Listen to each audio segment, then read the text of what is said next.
이 사연 같은 경우에는 여러분들 조금 무거울 수 있어요. 과몰입이나 너무 과도한 비하, 폭언은 조금만 여러분들이 화가 나실 수 있지만 조금 자제를 해주시길 바랍니다. 제목은 악마선임이라는 제목으로 사연을 보내주셨습니다. 저는 예비군이 거의 끝났지만 그 사람을 잊지 못했습니다. 그 사람을 다시 마주친다면 당장 도망갈 것입니다. 때는 제가 훈련소를 마치고 자대 배치를 받을 때였습니다. 동기 한 명과 생활관에 도착해 더블백의 짐들을 정리하고 있었어요. 그때 누군가 생활관에 들어왔습니다. 그는 키는 크지 않았지만 오른판에 용문신이 있더라고요. 야, 네가 땡땡땡이냐? 야, 내 이름 뭐게? 라고 말하며 저에게 말을 걸어왔습니다. 그를 처음 본 저는 필승 잘 모르겠습니다 라고 대답할 수밖에 없었습니다. 야, 몰라? 그럼 맞출 때까지 대가리 박아. 저는 생각할 틈도 없이 즉시 자세를 취했습니다. 모르는데 어떻게 말해야 되지? 라고 생각하며 아무 이름이라도 말해야 되나? 고민하고 있었습니다. 그때 그는 손으로 제 엉덩이를 세게 때리며 야, 장난이야 자식아 라고 말하며 생활관을 나갔습니다. 그는 간부들에게도 골머리를 앓는 악동이었습니다. 알고 보니 그는 다른 소대에서 사고를 치고 만창을 다녀와 저희 소대로 이동을 한 것이었습니다. 평소에 그는 무기고에서 파밍한 대검으로 조폭처럼 후임 손가락 사이를 내려치는 심한 장난을 치거나 라이터로 아무데나 지져보는 악행을 저지르곤 했습니다. 우리는 그가 너무 무서워서 신고할 수 없었습니다. 그때는 영어 공부 등의 교육용을 목적으로 PMP를 인가받아 가져올 수 있었습니다. 하지만 드라마를 보거나 유튜브 영상을 다운받아 오는 경우가 많았죠. 많은 영상을 가져오다 보면 용량이 모자라는데 SD카드로 이를 해결하는 사람들이 있었습니다. 이 SD카드를 군부대 내로 가져와서 걸리면 보안상 최소 군기교육대입니다. 물론 그도 SD카드를 가지고 있었습니다.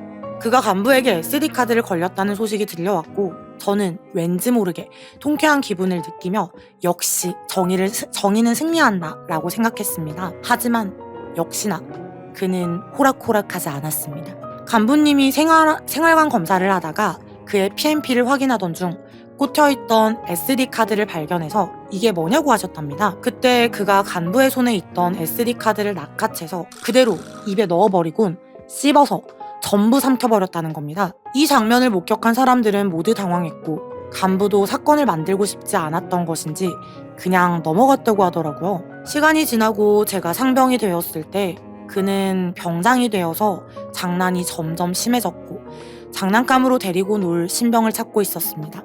그가 마음에 들지 않아 했던 신병이 있었는데 어느 날 그 신병이 그에게 말대답을 한 적이 있었습니다. 그는 화를 엄청 내며 신병을 무기고에 데려가 2시간 뒤에 나온 사건이 있었습니다.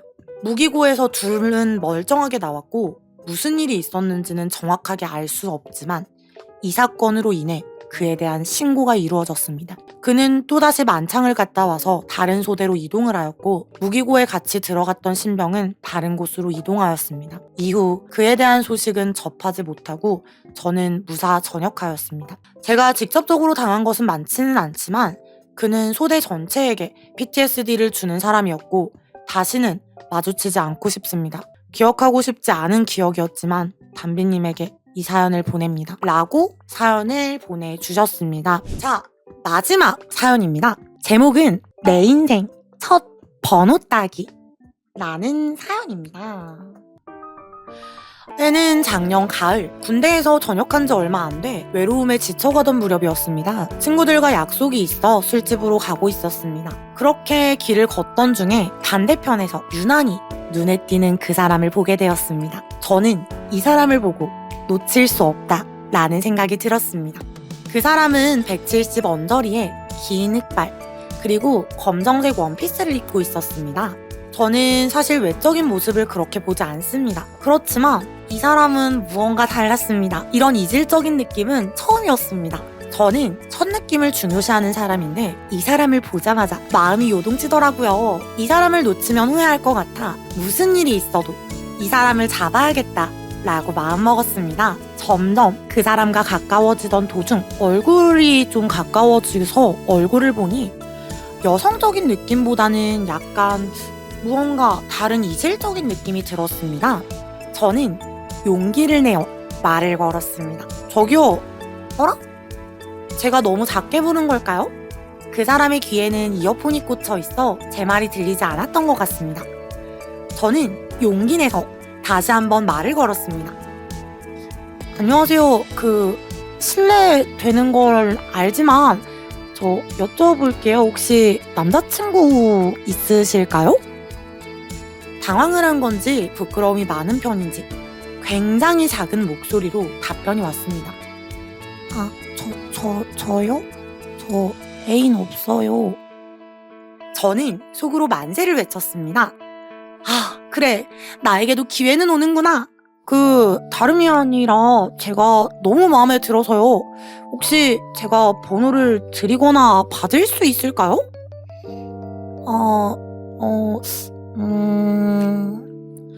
고민하는 모습을 보이는 그 사람에게 저는 부담스럽게 해서 정말 죄송합니다. 대답하기 힘드시면 그냥 가셔도 됩니다.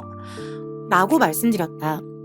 그 사람은 고민을 하더니 마침내 저에게 대답했습니다. 정말 죄송해요. 그러고서는 그 사람은 저를 지나갔습니다. 아쉬운 마음을 달래며 그래, 뭐 연애하면 돈도 들고 감정 소비도 하고 시간도 쓸 텐데 뭐야, 이걸 다 아끼게 됐으니 이거 완전 럭키비키잖아 하며 약속 장소로 가고 있던 그때 뒤에서 누군가가 말을 걸더라고요. 저기요. 그 여자분이었습니다. 아직 안 가셨어요? 제가 너무 죄송해서요. 제 번호 드릴게요. 돌아온 그녀는 저에게 번호를 준다는 겁니다. 하지만 뭔가 동정심으로 번호를 받는 것 같아 거절하였습니다. 진짜 미안해서 그러시는 거면 진짜 그러실 필요 없어요. 정말 괜찮습니다. 제가 불편하게 해드려서 죄송해요. 속으로는 번호를 정말 받고 싶었지만 한번 떠보고 싶었을까요? 저는 거절하였습니다. 근데 혹시 제 어디가 마음에 드셨어요? 저는 당황했습니다. 이 질문에 당황한 것이 아니었습니다. 제가 당황한 이유는 그 사람의 목소리였습니다. 작고 떨리던 목소리는 온데간데 없고 며칠 전 군대에서 듣던 남자의 보이스가 들리는 겁니다. 저는 무척이나 당황해서 네? 라고 대답하였습니다. 그리고 그 사람에게 돌아온 대답은 저 남자예요, 남자. 호탕하게 웃으며 그 사람은 가발을 벗으며 얘기했습니다. 가까이에서 본 그 사람의 얼굴은 약간 중성적이긴 했으나 평범한 여자처럼 생겼습니다. 하지만 알고 보니 이 사람은 여장남자였던 것입니다. 제가 처음에 느꼈던 이질적인 첫 느낌, 신선했던 느낌은 남자여서 그랬던 것 같습니다. 저는 그 자리에서 창피해 얼굴을 들 수가 없었습니다. 진짜 오랜만에 연애할 생각에 김칫국을 마시며 번호를 물어봤던 제 인생 첫 번호의 대상이 남자였다니. 충격적인 저는 그 자리에서 도망쳤습니다.